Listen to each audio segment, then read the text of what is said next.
Hey everyone, it's Retro Renovo again. Let's talk about Nintendo's next system, the Nintendo Switch successor. So, what do we have so far? Okay, not much per se.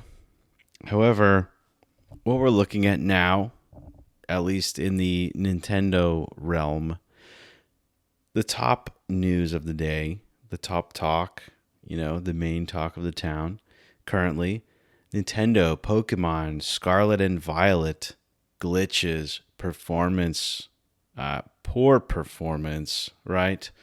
So let's look at these things in one hand. And then in the other hand, let's look at Nintendo's future.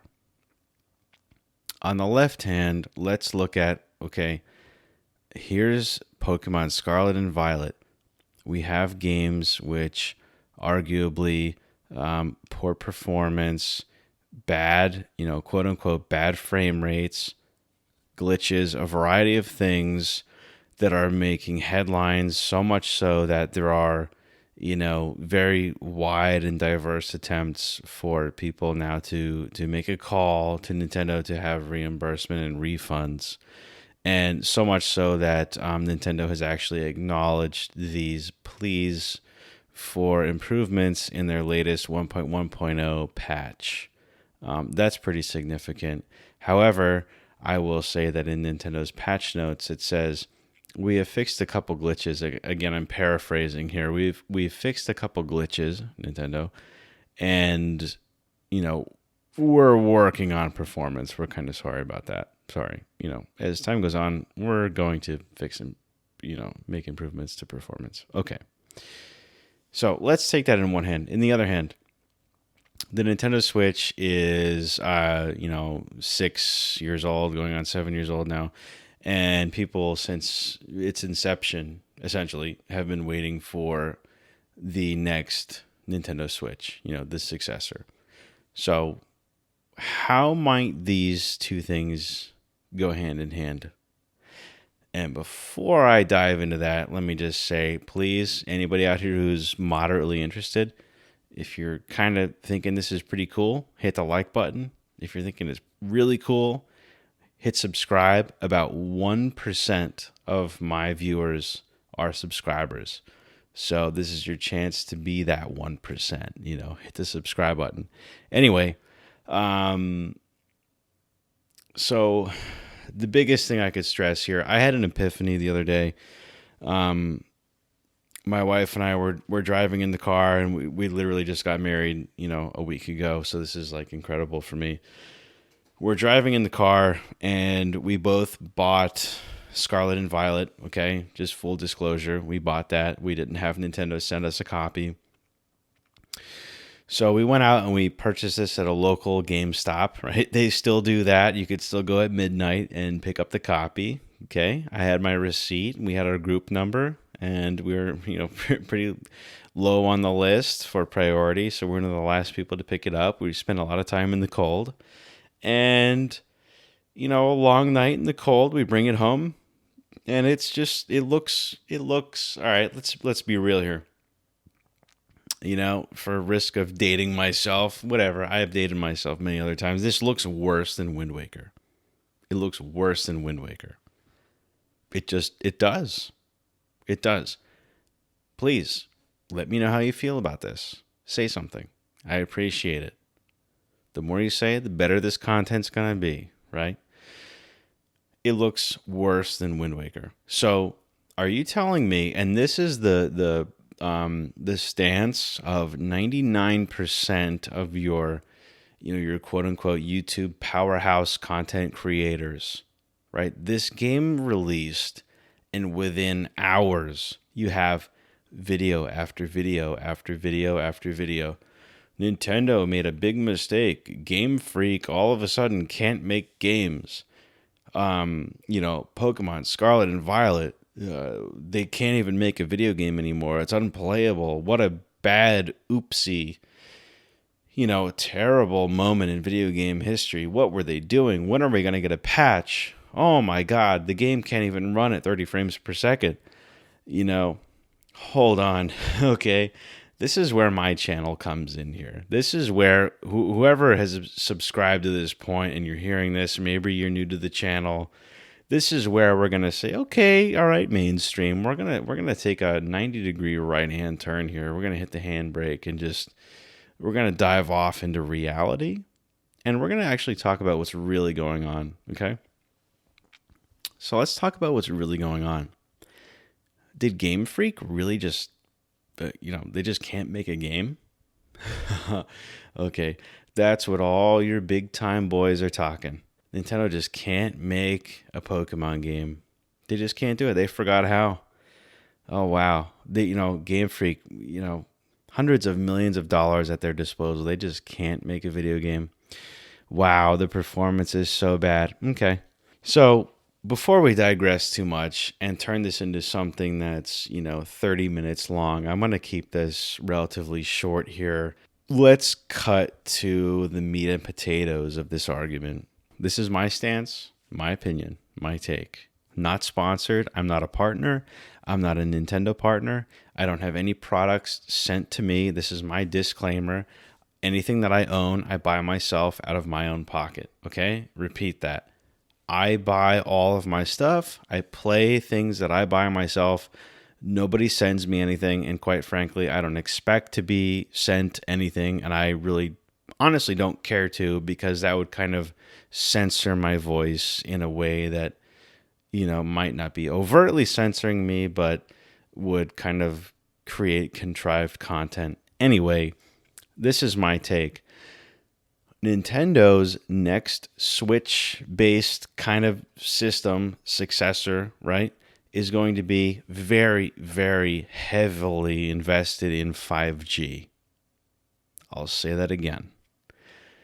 Nintendo's next console, aka the Switch 2 or the Switch successor, is going to be heavily invested in 5G. I'll say it again.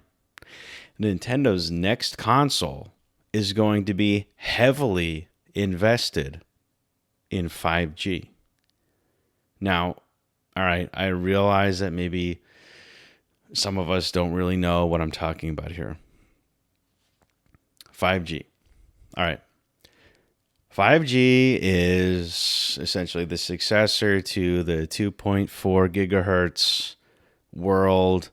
It's what every cell phone now is striving to achieve. Most, I would say, I'm not an expert. All cell phones essentially have a tap into a 5G bandwidth now, and it's a very short wavelength, so you need multiple towers very close to one another. And I think that during the events of the last few years, we have had games like Pokemon Go and the more recently developed Pikmin Bloom help Nintendo to map the success and the prevalence and the utility and usage of Japan's 5G networks, as well as the 5G networks available in the United States and other areas, of course, but predominantly Japan and the United States. And these events have allowed them to say, hey, we have a really good map now of who is using these games and 5G technology. And basically, they rolled out these cell phone games to us as a way to do product research and development. So these games weren't really games per se. They were kind of like an R&D project. And so this is a topic that you will not hear on YouTube, right? This is, we're delving right now into territory that, should any of these big name YouTubers, it's in my opinion that anyone who would be a Nintendo partner or even remotely close to that may or may not have been notified to kind of keep your mouth shut. I think they all know that's where this is going. I think Nintendo may have already potentially reached out in kind of mysterious ways, clandestine ways, to say, hey, if you're working with us, you're going to keep your mouth shut here. So this is straight from me. There are articles out there. There's one published in July of 2019 by someone named Philip Tinner. The article is called "Nintendo is looking into 5G tech, possibly for new Switch." The subtitle is "Nintendo says it's investigating 5G technologies for usability and cost, meaning its presence on a future Switch revision is entirely possible." Long story short, yeah, there are some Nintendo personnel that are very, very interested in this. The hardware division director named Ko Shiota was asked about the possibility of pursuing 5G in the future, and his response, and I quote, "5G can send a large amount of data without latency. We are aware that this technology has been getting a lot of attention, and Nintendo is also investigating it. However, we don't only chase trends in technology. When considering what to offer in our entertainment services, we think about how the technology will be applied to gameplay and what new experiences and gameplay we can offer consumers as a result of that application. Cost is also an extremely important factor when it comes to 5G. It's difficult to use even an outstanding technology if the cost is too high. So we will continue to also thoroughly investigate the cost of new technologies." So basically what he's saying is, yeah, we're looking at 5G, and I'm kind of downplaying a little bit by, alluding to the fact that maybe we're, invested in other technologies, but clearly 5G is the only one. So yeah, like they're very invested in this. And so it's my understanding, my belief, my very strong belief that the next Switch platform is going to be a very strong handheld component, and it's going to be very 5G driven. Now, we don't know if this is going to be such a stark departure as, say, the Nintendo Wii, right? We don't really know at this point. I would say it's fair to say that there's a handheld component, maybe still a Switch functionality where you could have something that essentially maybe the size of a wallet or something that you could put in your pocket, take with you, and really utilize the Switch in its portability, right? In its 5G kind of utility, like a cell phone, right? But you would also want to have that expanded out and maybe have some more horsepower at home. But my final point being, are these to tie it all together, right? I kind of skipped over this, glossed over it. Let's return to the main point here. The Pokemon game performance, and we're not just talking about Scarlet and Violet. When Sword and Shield came out, it was literally ridiculed, and I don't think Arceus was that much better, well received. So now we're talking about Scarlet and Violet, and these are huge. I mean, these are blockbusters. If you look at Google Trends, it's breaking the internet. Scarlet and Violet just sold, I think, 10 million copies in 3 days, breaking all of Nintendo's records, right? So here we are. We're talking about the best-selling Nintendo games of all time, literally just came out, and they're having performance issues. Let's say this one more time. I want to slow it down. Nintendo's best-selling games of all time, 10 million copies in 3 days. 10 million copies, right, in 72 hours, have performance issues. Really? Let me provide an alternative to this paradigm. And I'll just say it as if it were a news article. Ready? Nintendo's newest blockbuster titles, record-breaking titles, Nintendo Pokemon Scarlet and Violet, are performing at a reduced capacity to provide interoperability with their next-gen system, which will rely heavily on 5G and portability technologies. I'll say that again. Nintendo's blockbuster titles, selling 10 million copies in 3 days, Pokemon Scarlet and Pokemon Violet, are performing at a reduced rate to allow interoperability with Nintendo Switch's successor console, which will rely heavily on portability and 5G technologies. Okay? That's what's going on here. Are you telling me, honestly, that Nintendo all of a sudden can't make a video game? Really? We're not going to fall for that. Whoever subscribed to me at this point in time, maybe they've kind of picked up on the fact that we're going to kind of dive off a little bit here. And I'm really thankful if anybody is really tuned into that, because that's what we're getting at here. This is controversial, and this is grounds for kind of being throttled, right? You'll have your reach reduced. But let's talk realistically here. That's actually what's going on, and I'm very, very confident. I've been waiting months, literally probably half the year, to even kind of breach this subject. So it's been about 3 weeks since my last video. It had great success, relatively speaking. That's been my best video. So I wanted to get something out there that's more of an opinion piece. We're going to get into more modifications and actual hardware and hands-on stuff soon. But I really think this is like the most important thing we could be talking about right now. The iron is hot. Everyone's talking about these games, Pokemon Scarlet and Violet, performance issues. It's so clear to me what's actually happening.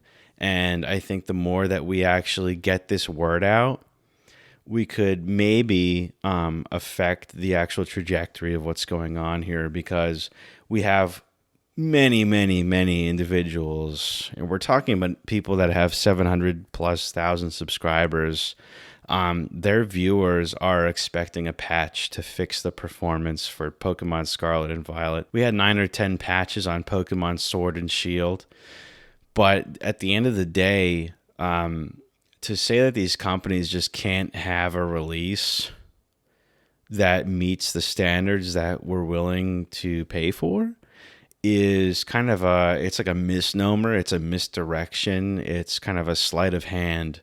These versions that are of lower performance will be available to a more mobile 5G platform. We can say Pokemon Scarlet and Violet 4K releases next week. There's still going to be a very slower, ideally 30 frames per second, right? Which we don't really see too much in these games. Say there's a 60 frames per second Pokemon Scarlet and Violet 4K that releases next week. We're still going to have this like 15 frames per second version that can be used on a handheld platform that Nintendo releases in the future. And this is kind of adding on to the fact that this is why we're not seeing GameCube releases. Now, in my previous videos, I said, we're not really seeing these examples. Some people were quick to point out, hey, Mario Sunshine exists. So this is why the Switch can run GameCube games. No, it can't. Now, it can play a Mario Sunshine game that a team of people spent hours and hours and hours on, and Nintendo spent potentially hundreds of thousands of dollars on to make a port of one game. That does not mean that it's feasible for Nintendo to release GameCube games on the Switch, right? It just means that there's so much friction between the platforms that it's not economically feasible to have GameCube games come onto the Switch. It would mean that there's a dedicated team and tons of money being spent, which in these times economically right now, we just don't have. Nobody has this time and money to throw away at 20-year-old games. We just don't have it. So anyway, to bring this all around to a final conclusion, Nintendo's next system is going to be a 5G system. It's going to be basically a glorified cell phone that you can probably bring home and plug into something, like an old PSP or, the Nintendo Switch essentially, and maybe display it on a TV. But it's predominantly going to be geared towards being a cell phone towards your, ages 10 to 15 demographic to take to school and commute and stuff like that. So that's where I think this is going.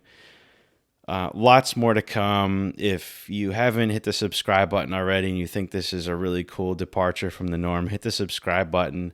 If you like it, hit the like button. If you don't like it, say so. Let's talk about it. I'm really open to criticism here. And in fact, I really do encourage it. And I think that we need to breach these topics much more often. And I think there's a lot of money getting in the way on YouTube. It's getting in the way of having real discussions. So anyway, without further ado, this is Retro Renovo. Thank you for listening. Thank you for watching. And we will be back soon with some more hands-on stuff. But until next time, thank you.